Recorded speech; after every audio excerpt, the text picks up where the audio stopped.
ఇంక్లాబ్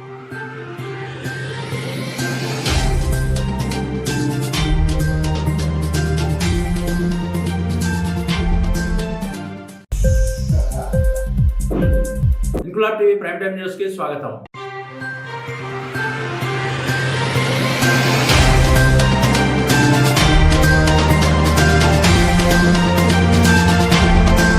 భవిష్యత్ తరాలకు నివాసయోగ్యమైన పరిసరాలను అందించడం మనందరి బాధ్యత అన్నారు అటవీ పర్యావరణ శాఖ, దేవాదాయ శాఖ మంత్రి కొండా సురేఖ.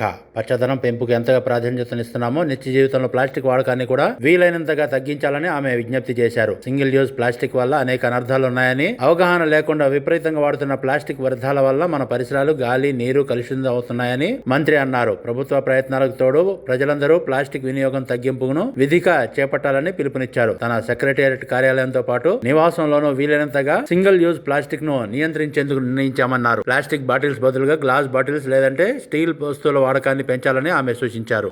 అందరికీ నమస్కారం.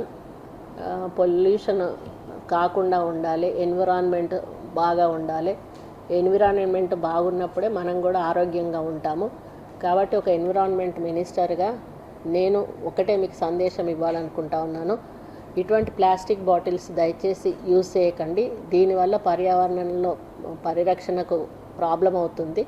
మనం ఆరోగ్యంగా ఉండాలి, మన పిల్లల ఆరోగ్యంగా ఉండాలి, మన భవిత ఆరోగ్యంగా ఉండాలి అంటే తప్పనిసరిగా ప్లాస్టిక్ను నిర్మూలించాల్సిన బాధ్యత మనందరి మీద ఉంది. ప్రజలు ఇలాంటి సింగిల్ యూజ్ ప్లాస్టిక్ను వాడకుండా పర్యావరణ పరిరక్షణ కోసం మీరందరూ కూడా సహకరించాలని కాబట్టి దయచేసి ఎవరు కూడా ప్లాస్టిక్ బాటిల్స్ యూజ్ చేయకండి. ఇలాంటి గాజు బాటిల్స్ తీసుకోండి, అవసరమైతే గాజు గ్లాసులలో ఇలా పోసుకోండి. అంతే తప్పితే దయచేసి బాటిల్స్ వాడకండి. ఇది నా రిక్వెస్ట్. ఇది మన కోసం, మన అందరి కోసం, మన భవిష్యత్తు కోసం అని తెలియజేసుకుంటూ సెలవు తీసుకుంటాం. ఇంక్లాబ్ టీవీ వీడియోలు మీకు నచ్చినట్లయితే లైక్ చేయండి, షేర్ చేయండి, కామెంట్ చేయడం మర్చిపోకండి. సబ్స్క్రైబ్ చేయని వాళ్ళు వెంటనే సబ్స్క్రైబ్ చేసుకోండి. మా వీడియోలు మీరు వెంటనే చూడాలనుకుంటే కింద ఉన్న గంట సింబల్ని గట్టిగా కొట్టండి.